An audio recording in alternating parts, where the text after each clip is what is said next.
Hey, Friendo, Steve here. And Larson. And on today's Going In Raw News Brief, we've got an update on Ricochet's contract status with the WWE. We've got a huge change to the Hard to Kill main event. Speaking of which, we're going to predict Hard to Kill results, and we preview Smackdown. But first, there has been a new date set for Wrestlemania 37. Larson, what's in the news? What's in the news? So way back on November 12th, 2020, WrestleVotes tweeted out the following, quote, "There's been internal discussions about moving the scheduled date of WrestleMania from March 28th to April 11th or even April 18th. The goal remains to have fans in attendance for the event. Thought process, moving back the show a few weeks only helps that out. Today, Fightful Select. Go subscribe to Fightful Select. They're the best." Yes. Reported Yeah. that while things... Seconded. Yeah. That while things are always subject to change, as of right now, WrestleMania is scheduled to happen April 11th, 2021. Fightful notes that the show won't be happening in LA as previously scheduled. Not a huge surprise. Yep. Nor will it happen at the Amway Center or Tropicana Field because there's already events scheduled there that particular day. So, of course, the Fightful also does mention, I think it's been mentioned previously, Raymond James Stadium was going to be the home of WrestleMania last year, the home of the Super Bowl this year, as a prospective venue for WrestleMania. Absolutely, yeah. So that's cool. How many thousands and thousands and thousands of fans are going to be coughing in each other's mouths at this thing? Well, it depends if WWE wants to be responsible about it or not, or relatively responsible about it, or no. Of course, the responsible thing to do is have it in front of zero fans. As of now, we don't know what the vaccine rollout is going to look like in about 3 months' time, or over the next 3 months. So yeah, the responsible thing from the vantage point of now is probably do it in front of no fans. But I would say, I don't know, like a reasonable estimate if they're going to do it in front of fans, maybe 25% full. Yeah, it'll all depend on how much is going to change a little less than a week from now. There's an ambitious vaccination rollout plan that I know the new administration has been talking up over the past 24 hours. So yeah, a lot's up in the air right now to see how effective the vaccination rollout's going to be with the new administration, how eager people are. I'm saying if I was eligible right now, load it up.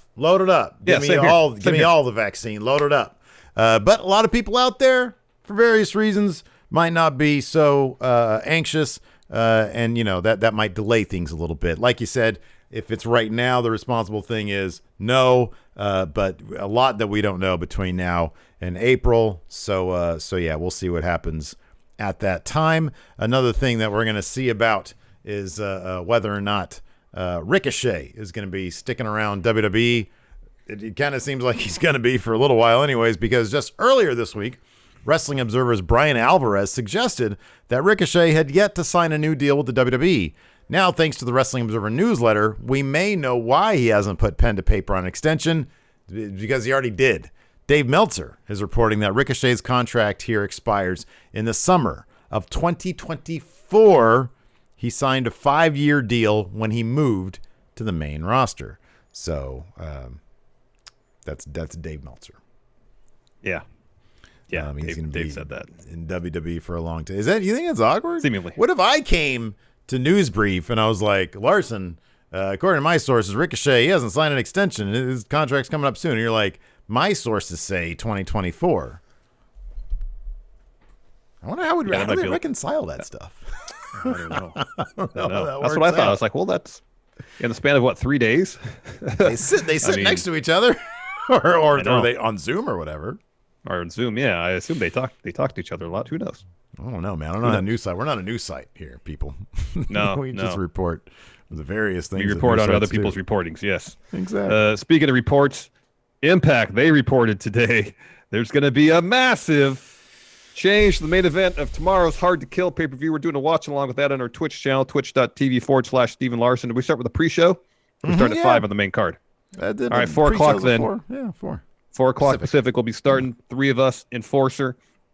Here's the news. Alex Shelley, one half Motor Mid-City Machine Guns. He's out. Out. Moose, he's in. This is what Impact had to say about the change. Quote, due to unavoidable circumstances, that's Alex Shelley, would be unable to travel to Nashville for Hard to Kill. Of course, Moose was just granted a title shot by Rich Swann at Genesis. There's some tension there. Who knows how well the three of them are going to be able to work together?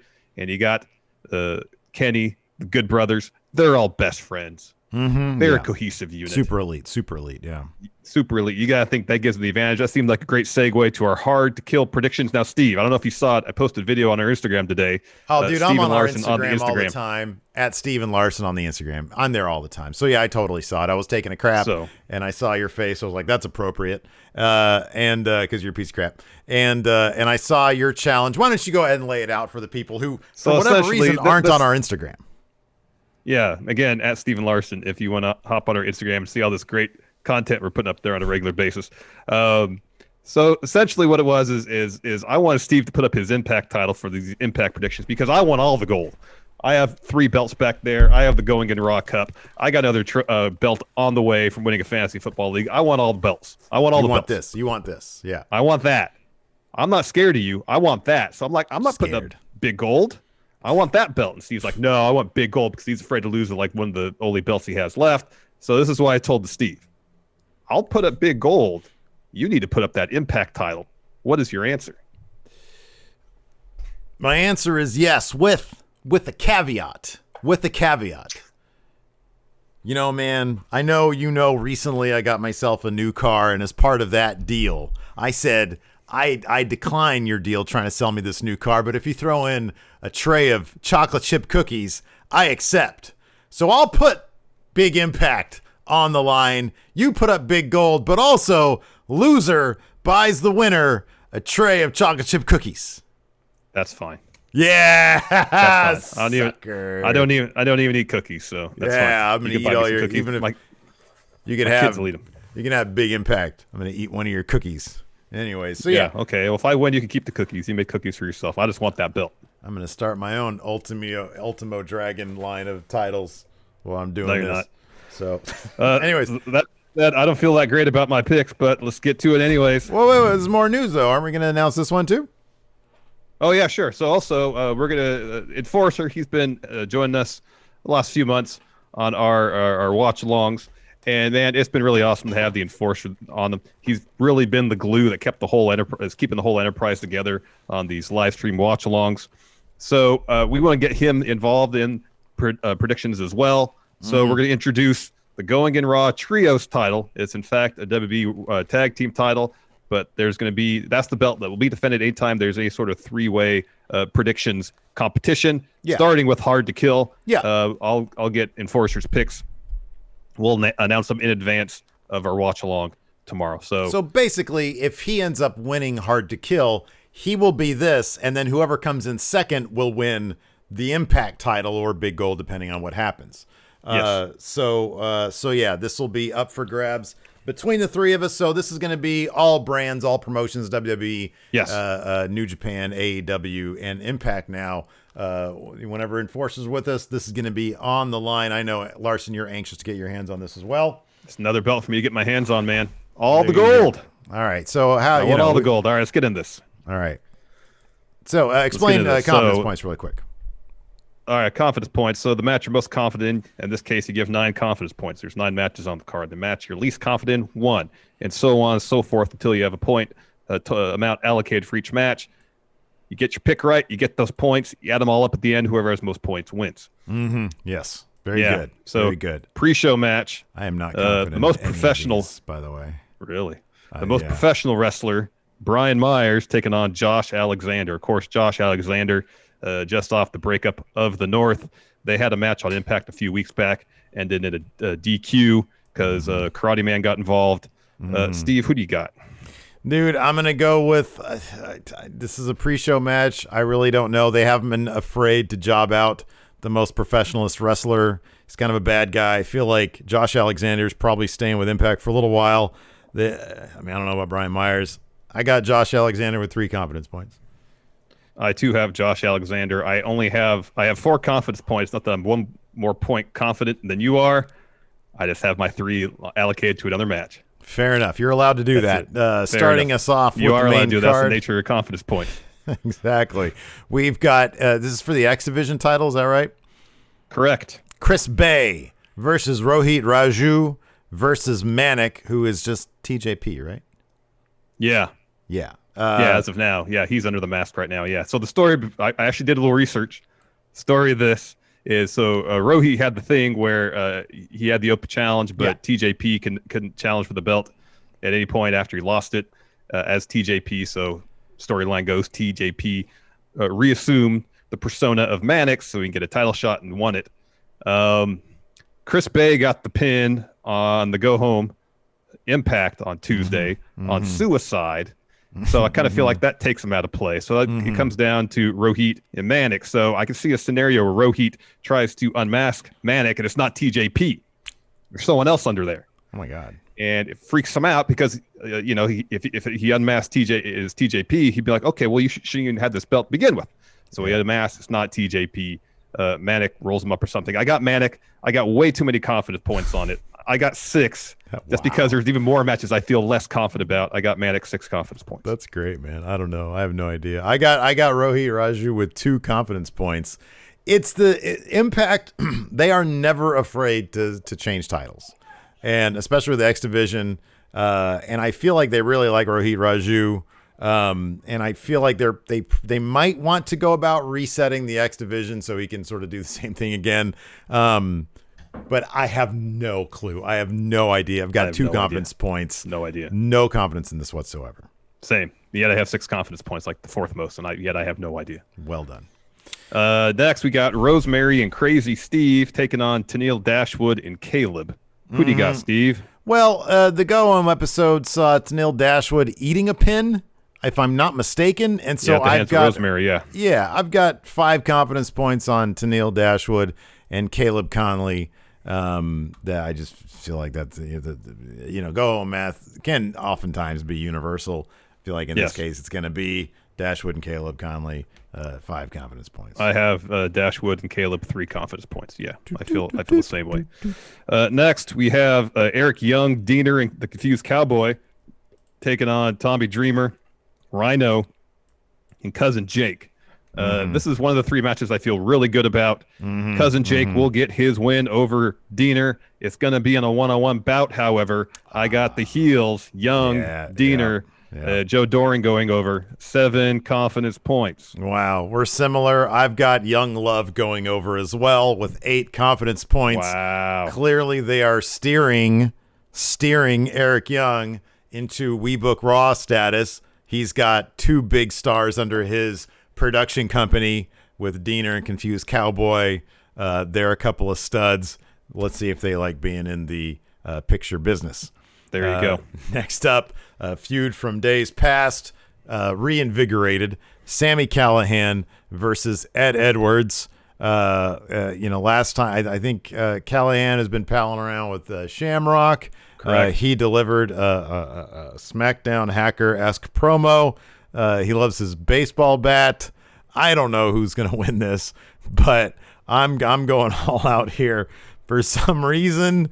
I'm going to do this before I declare. I'm just going to do this. There we go. Ed Edwards with 4 confidence points. Wow. I feel like sorry, go ahead. Well, I was just going to say, like, the biggest part of this feud is when they sort of locked Alicia Edwards behind that fence, and that seemed to rankle her quite a bit. So got Ed Edwards winning this. I have no idea. None. I'm just going to say Sami Callihan. It's a barbed wire match. It plays to his vicious streak more, I guess. As you mentioned, Ken Shamrock. He's got him back in his play. I don't feel good about this. I'm probably going to lose this title. I got Sami Callihan 2 confidence points. I'm just happy that there's a pretty big disparity in not just picks but confidence points. Agreed. 2 matches so far. Agreed. Leaves more up in the air. I like that. Yeah. Next, agreed. Karate Man versus Ethan Page. Speaking of matches, I have no idea who's going to win this. I have 0 idea who's going to win this. Ethan Page is already out the door. His contract is already expired. From my understanding, he shot this in November. I just have Ethan Page going over 1 confidence point.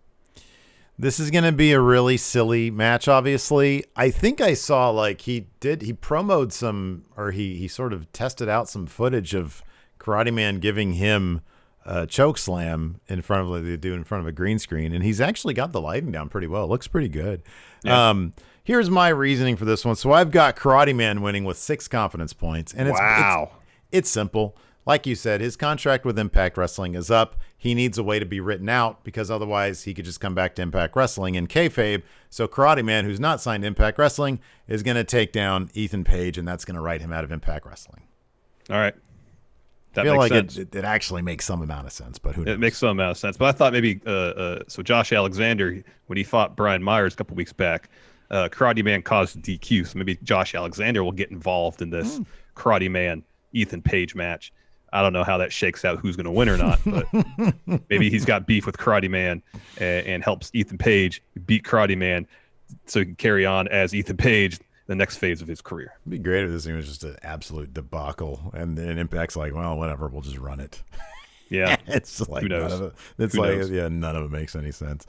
All right, up next, is this for the finals for the knockout tag title thing? Yep. All right, we've got Jessica Havoc and Nevaeh versus Tasha Steelz and Kiera Hogan.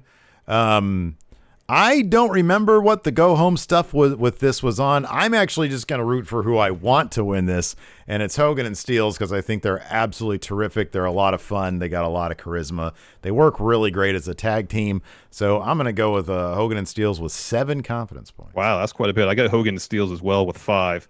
Again, yeah, I don't. There was a backstage segment on Tuesday's Dynamite that we were talking. I mean, you might have stepped out to go check on your dinner. It was pretty brief. So I'm just going Hogan Steelz, 5 confidence points. Next for the knockout title, Deonna Purrazzo taking on Taya Valkyrie. Deonna 9. They're really building up that knockout division around her right now. So I don't really see any chance where she's losing here. 9 confidence points. Same. I've got Deonna Purrazzo with 9. She ain't losing this. They like switching titles, not that much though. So yeah, it's going to be Deonna Purrazzo here. Yes. And finally, the main event, Kenny Omega and the Good Brothers. Devil Digs Taking on Rich Swann, Moose, and Chris Sabin. Steve, who do you got? Man. So what do you think, man?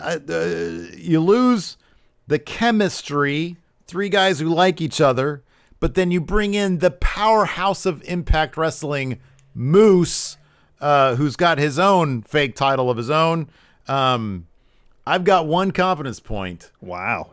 1 confidence point on this for Team Impact, for Moose, Swann, Sabin. That's what I've got on this, but I've only got 1 confidence point. I kind of feel like, man, this is Impact's promotion. How are you going to put your 3 biggest guys, like your headlining tag team? I mean, I know the Good Brothers are a headlining tag team, but clearly they're like, at this point, usurpers. Yeah. You've got, the babyface Swann. They love him. Sabin. Yeah, this team should be rife with disaster now with Moose in the mix. Yeah. But Moose also is a man of pride. He might just walk out of this match. I don't know. They got some really. The problem with all of this stuff is that Impact is really clever with their booking sometimes. That Willie Mack Moose match threw me really for a loop. That would have been finish. Dude, that would have been all my confidence points on Willie Mack saying I quit. I know. And Moose said I quit. Yeah. It was really clever. Yeah. So none of this stuff I'm really confident in. But this one, Swann, Moose, Sabin, 1 confidence point. All right. I got Kenny and the Good Brothers, 8 confidence points. Whoa! I love it. I love it. Here's why. Actually, I felt less confident about it, Kenny and the Good Brothers going over when Alex Shelley was still in the match. Sure. I thought maybe Young Bucks could get involved. That can motivate either a match with the Good Brothers or the Motor City Machine Guns. They can end up costing Kenny and Good Brothers a match, and that could still happen, mind you, because what happened on Dynamite. But now with Moose in here, I kind of feel like Chris Sabin's going to be eating a pin. Having Moose on the team is going to advance the story between him and Rich Swann for the Impact title. If Kenny's team ends up getting the win here, if they want to do it, That's another thing. We have no idea where any of this is going. This could just be a one and done for this pay-per-view, or they could continue these stories either way, on through the winter and spring. We just don't know. Yeah. If Kenny's team gets the win, I mean, that's him saying, all right, well, I beat your team, champ. I want a title shot. I want to be belt collector. We could be looking at a Kenny, Rich Swann, Moose triple threat match for the next pay-per-view, which would be huge for Impact. Yeah, it'd be really big, yeah. So why not? Kenny, Good Brothers, 8 confidence points. I think Kenny showing up, getting a win would be huge for Impact, because that's the thing. If Kenny and Good Brothers lose, that probably means the end of Kenny and Impact. And, I mean, there's the additional, X factor of Rich Swann having gotten a pin on Carl Anderson, which might go boost, home, yes. Yeah, which that might as boost well. their So, for sure. Whereas if Kenny wins, it's pretty much near certainty he's going to stick around Impact for a while, at least another pay-per-view cycle, I would think. So I don't know. It seems like all parties involved are pretty satisfied with the arrangement right now between AEW Impact. There's a lot they could still really do with this. So I don't know. I'm just saying, Kenny, Good Brothers, and eventually they'll come around where if they do, they could do this right. Where if they do the triple threat, Rich, Swann, Moose, Kenny pins Rich Swann for that title. Moose is the guy that brings that title back to Impact Wrestling, and that would be huge for Moose. All of this stuff is possible. I guess the most likely scenario in my head is nothing that involves Kenny Omega ever having to eat a pin. And if he wins that Impact title, number one, I don't know how many favors that does for Impact, because that's a different company guy winning your main title. You're going to have to make your top guys, who you're eventually going to have to rely on, look subservient to an AEW guy. I don't know. And I know Don Callis is like one of the lead creative guys there, and maybe he'll justify it. Moose is out there. Dude, I don't know. I love it because I don't know. And well, here's which is why I only have one confidence. Another wrinkle as well is, depending on the timing of things, you can have Mox come out. You can have Mox come out tomorrow. Yeah, and cost Kenny and the Good Brothers match. You can have Mox come out and cost Kenny his title shot if that ever happens. There is Kenny has, in storyline, him and Callis have been very calculated, but what do they create also is a lot of chaos. They've been able to benefit from that chaos, but that might come back to bite them in the ass. Maybe tomorrow, maybe way down the line. But I am looking forward to it, because I think that whatever's going to happen, it might be slightly overbooked, but I think it's going to be pretty cool that, I think it's going to be a decent swerve. I think it's going to be some good storytelling. I think so too. That Moose Willie Mack stuff really, gave me a lot of confidence. That was great. That was great. When I heard about the finish of that, I was like, I did not see that coming. Yeah, not at all. I'm putting it this way, man. I'm not betting against Moose at any time in the near future, man. That guy's a monster. He's great. Let's talk SmackDown, since that's on tonight. 3 segments advertised in advance. First, Roman Reigns and Adam Pearce set for Universal title contract signing. Yeah. Next, this is Kevin Owens. Sorry, go ahead. Kevin Owens it's going to be the Kevin Owens thing. Yeah. You think so? Main event: Jey Uso to face an irate Shinsuke Nakamura tonight. Man, I hope Jey Uso eats a pin here. I love Shinsuke Nakamura. Yeah, same. And then Rey Mysterio looks for retribution against King Corbin this week on SmackDown. It's wrong brand. You can't look for that on SmackDown. It's the wrong brand. That's on Raw. Yeah. Retribution's on Raw. Yeah. Anyways, should be fun. We're gonna be recapping that tonight on the twitch.tv/Steven Larson. Thanks everybody for tuning in. Appreciate it. Till next time, we'll talk to you later. Goodbye. Help support Going In Raw today by becoming a Friendo Club TV member. You'll get access to new bonus episodes every week, including Friendo Club Arcade, Live Power Rank, Vintage 10 for the Wins, and Ask Steven Larson. Get access to Friendo Club TV today by becoming a $5 and up patron at patreon.com/Steven Larson, by throwing us a sub at twitch.tv/Steven Larson, or by clicking join at youtube.com/Steven Larson.